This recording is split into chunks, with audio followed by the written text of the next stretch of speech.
So, the game may be ending, but Pit of Heresy is getting a loot refresh, along with like everything else in the game. But this video focuses on Pit of Heresy, so we'll dive in there. At the time of writing and recording, the rolls on these weapons are not yet out, but I can assure you that by the time this video launches, I will have full weapon breakdowns for all 4 weapons in the dungeon, out and ready to go, with the link in the description, or just click into my channel if that's faster for you. Alright, first thing you have to know is the loot table.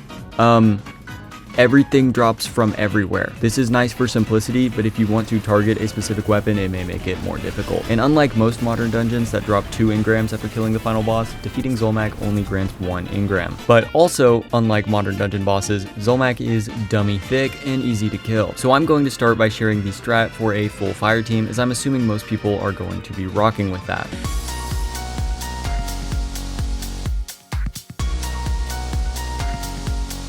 First, get to Zolmak by running the dungeon. Ideally, you are on an alternate character, or just a character you don't want to farm on. For example, if you want to farm on your Warlock, just run the dungeon on your Titan. It's that simple. I should also note that this only applies to you. Your teammates can run whatever they want. Once you've made it to the Zolmak encounter, start it, then all jump off the edge or find a different way to end your life. This will give you the checkpoint. After the wipe is over, switch characters to the one you want to farm on, then join back with your fire team and clear the encounter. After you've cleared it and gotten your loot, you can switch back to your character with the checkpoint. Boot up the dungeon, have your fire team join you, then switch back to your farming character and join up on your team. Rinse, repeat, and you are good to farm until genuinely the end of time. Or weekly reset when you have to get the checkpoint again, unless they added, select a checkpoint system. So now, the actual encounter. I'm assuming most of you know how to complete it by now since it's been out for a while, but I'll give you a super quick rundown just in case. Rally, kill Big Green Knight, go to the mini boss up in the gazebo, kill the mini boss, take the orb, dunk the orb, repeat times 3, stand in the green circle in the middle, shoot the boss, get loot. Just to be extra safe and make sure you have all the info you need in this video, let me briefly explain how to kill every mini boss. For the wizard, you use heavy attacks. The most efficient way to spam heavy attacks is standing in the wizard poison bubble and jumping and swinging at the same time. However, I wouldn't worry about trying to achieve this unless you're going for a crazy time. For the knight, you use light attacks. If you want to avoid taking damage from him, you should light attack 3 times, then block immediately, then repeat. For the shrieker, you just hold block and point at it. The super attack works on all 3 mini bosses, but if you want it to work on the shrieker, you have to jump on top of the shrieker. Strategy wise, I think it's optimal to have all 3 players go to the 3 separate gazebos in the boss encounter and each kill a mini boss, then all convene in the middle for the melt. I feel I should also mention that a green knight spawns in front of the stairs to each of the gazebos that the mini bosses are in, so nobody should have to worry about finding a sword. There is not much else to it. Loadout wise, normally I just say run whatever is meta in the season you are in, but as we are in a forever state of meta, just look at whatever Llama D2 uploaded about DPS and you'll be fine. Although my recommendation for a fun time is triple Lament and a well plus tether combo, but that's just because I love Lament. And since I'm writing this before the update comes out, I have no idea if this bad boy has a catalyst, but I'm really hoping so because it's like actually one of my favorite exotics ever. I feel it's worth mentioning that the strat I just listed can be a little slow depending on load times for you and your fire team, and I also feel it's worth mentioning that depending on how familiar your fire team is with the Pit of Heresy, it's very easy to drop sub 15-minute runs across the whole dungeon, and that is 3 drops total, so averaging about a drop every 5 minutes. Depending on your team's load times, this can genuinely just be faster than checkpoint farming Zolmak, so if you trust your team for farming pit clears, I would highly recommend this strategy.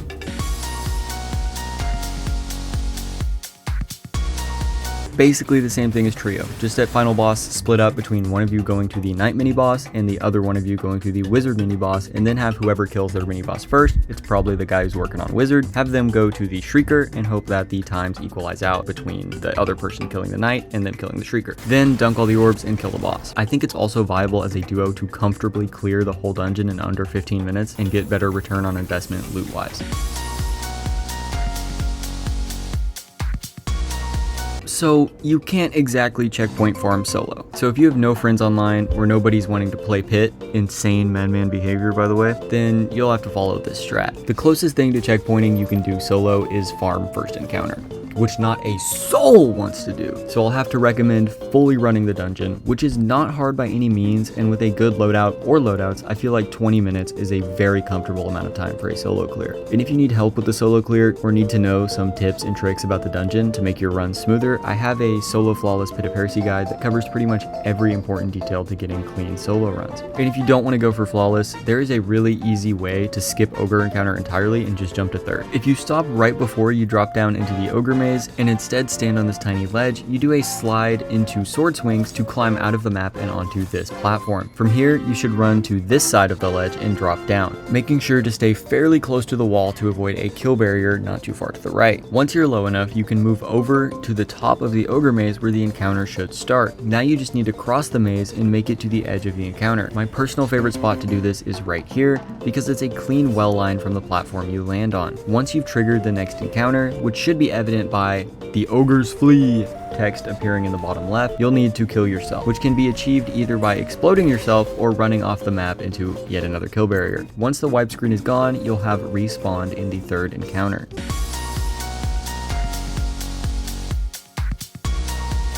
Just use LFG or Fireteam Finder. I'm sure you'll run into me there as I just started using it for fun on Pit of Heresy. I would still go in assuming no one knows what they are doing though, but it's still a nice cushion if you're worried about dying on your runs.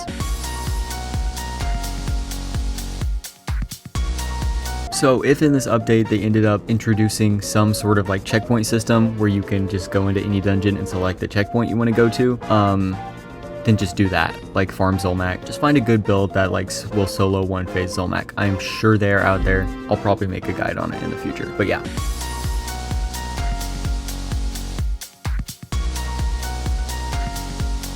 Pit of Heresy has 2 secret chests. Unless they changed how these work, they don't drop loot. Both chests will give you phantasmal cores or shards, and occasionally a quest for one of the moon weapons. So unless they change it to drop loot, or you really want a loud lullaby, it's not worth it to go for these. There is an item acquirable from a weekly bounty at Eris Morn called the Hymn of Desecration. This item states, greatly increases the chance of a weapon drop from your next Necropolis or Chamber of Suffering encounter in Pit of Heresy. Effect lasts until the dungeon encounter is completed. The process to get one of these is a little frustrating and very time gated, but with the moon weapon revamp, maybe you won't mind as much. In order to obtain one of these, you need to clear waves of Altars of Sorrow. The total amount of waves you need to clear is 7, or an entire run in one more wave. I don't really recommend doing this because I think it takes longer to get one of these than it takes to clear the whole dungeon, even if you're solo. Plus, you are limited to 1 per week per character. If you have the time though, and also plan on running some Altars of Sorrow anyway, you should pick this bounty up to do in the background.